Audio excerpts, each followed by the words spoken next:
একবার গিয়ে আসো, দেখো না ঠাকুর বাড়িতে গিয়ে আসো। ঠাকুরের যারা দীক্ষিত তারা একবার যেতে হয় ঠাকুরের নাম নিলে।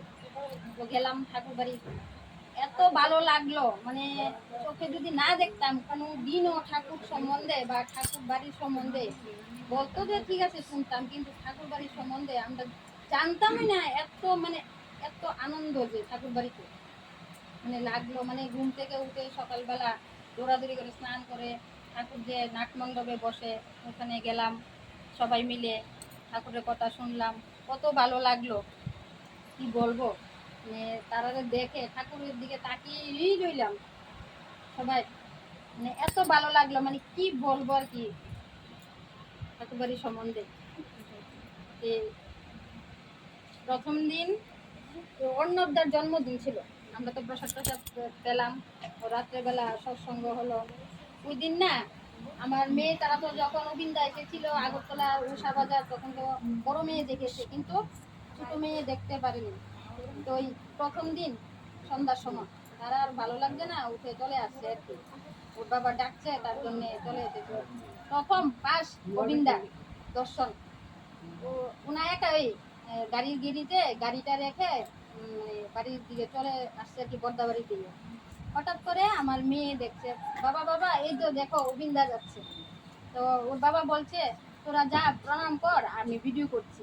আমি ভিডিওটা মনে ফেসবুকেও দিয়েছি, হোয়াটসঅ্যাপে দিয়েছি, গ্রুপের মধ্যে দিয়েছি। আমার কোনো মেয়ে জয়গুরু বলেছে আর বলছে পরে কথা বলবো। তো উনি চলে গেলেন। তারপরে একটু পরেই আবার সৎসঙ্গ প্রায় শেষের মতো, তারপরে উনি আবার গাড়ির গ্যারেজের মধ্যে এনে আবার বসলেন। ভাবতে পারলাম না ওই দিন যে প্রথম দিন গিয়ে যে মানে তানের দর্শন পাবো আর কি সবাই।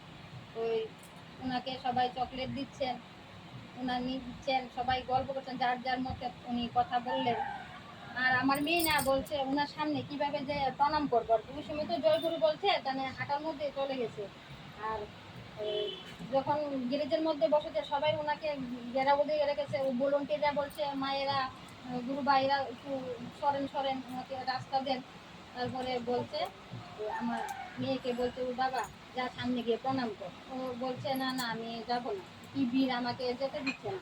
তারপরে ওনাকে কি করছে, ওর বাবা নিয়ে ওকে সামনে নিয়ে প্রণাম করে কিভাবে এইভাবে না দাঁড়িয়ে নিচে বসে বসে উঠে দেখে এইভাবে করলো ঠাকুর।